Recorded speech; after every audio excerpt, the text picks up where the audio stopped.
तुम्हाला पण जेवणामध्ये तोंडी लावण्यासाठी काहीतरी हवंच असतं का? अगदी आम्हाला देखील असंच आहे. मग आता दररोज काय तोंडी लावायचं हा प्रश्न तुम्हालाही पडतो ना? तर या प्रश्नाचं उत्तर घेऊन मी आज आली आहे. मी दररोज एक रेसिपी अशी अपलोड करणार आहे. दररोज वेगवेगळा पदार्थ काय बनवायचा नाश्त्यासाठी, तर त्याची रेसिपी आज मी इथे घेऊन आलेली आहे. तर आज आज आपला पदार्थ पहिला आहे. तर पहिल्या पदार्थामध्ये काय करायचं, अगदी सोपी, पहिल्यांदा सगळ्यात सोपी रेसिपी आज आपण बघूयात. तर काय करायचं, सुरुवातीला ना फरसाण घ्यायचं. फरसाण तर प्रत्येकाच्या घरामध्ये अवेलेबल असतं, नसेल तरी मार्केटमध्ये देखील मिळतंच. शेजारी थोडा लहान मुलांचा आवाज येतो, प्लीज लहान मुलांना इग्नोर करा आणि रेसिपी शेवटपर्यंत बघा. खूप छोटी रेसिपी आहे. फरसाण आहे ते फरसाण घ्यायचं, त्यामध्ये छान बारीक चिरलेली काकडी घालायची, कारण उन्हाळ्यामध्ये काकडी थंड असते त्यामुळे काकडी खाल्लीच पाहिजे.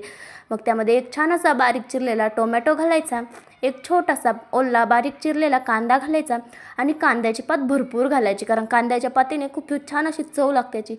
वरनं थोडीशी कोथिंबीर घालायची. आता आपण घालूयात चवीनुसार मीठ.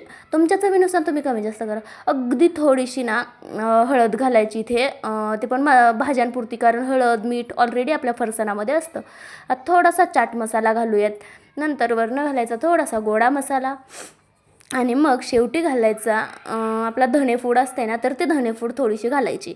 आणि हे बघा शेवटी आता जिरे जे आहे तर ते छान असं बारीक हातावरती, हे बघा असं बारीक असं हे करून घ्यायचं, रगडून घ्यायचं आणि मग ते जे आहे तर ते यामध्ये घालायचं, कारण याची चव जी आहे तर ती अप्रतिम लागते. मी सांगते ना, म्हणून एकदा जरूर बनवून बघा, तुम्हाला देखील खूप आवडणार आहे. आता छान असं हे बघा असं चमच्याच्या साहाय्याने ना मिक्स करून घ्यायचं सतत, असं म्हणजे हलवून छान असं याला मिक्स करायचं. एकजीव झालं पाहिजे पूर्ण फरसाणामध्ये. ह्या ज्या भाज्या आहेत तर त्या छान अशा एकजीव झाल्या पाहिजेत. तुम्ही पाहू शकता किती छान असं दिसायला देखील किती छान दिसतंय ना, त्यापेक्षा दुप्पट चवीला अप्रतिम आहे. खरंच तुम्हाला देखील हा प्रश्न पडत होता का? नक्की कमेंट करा ना. असं तुम्हाला देखील कोणाकोणाला खायला ना जेवणासोबत काहीतरी तोंडी लावायला असलंच पाहिजे असं आहे. आता टेन्शन नाही घ्यायचं. आता दररोज एक रेसिपी आपल्या चॅनलवरती भेटणार आहे तुम्हाला. जरी दररोज नाही भेटली तरी एक दिवसात रेसिपी नक्कीच मिळेल. असं आपले जे आहेत ना हे पदार्थ, तर ते खूप जास्त प्रमाणात मी टाकणार आहे तोंडी लावण्यासाठी, किंवा असं वेगवेगळ्या तोंडी लावण्यासाठी चटण्या वगैरे. दररोजच्या दररोज एक वेगवेगळी रेसिपी घेऊन मी तुमच्यासोबत येणार आहे. आणि ह्याचा बघा आवाज काही क्रिप्सी येतोय ना, किती छान असा आवाज आहे. खायला देखील अप्रतिम आहे आवाजाप्रमाणेच. आणि अशी होती ही आजची रेसिपी, अगदी छोटीशी. कशी वाटली तुम्हाला कमेंट करून सांगायला विसरायचं नाही आहे. आणि चला भेटू पुढच्या रेसिपीसोबत. तोपर्यंत बाय बाय.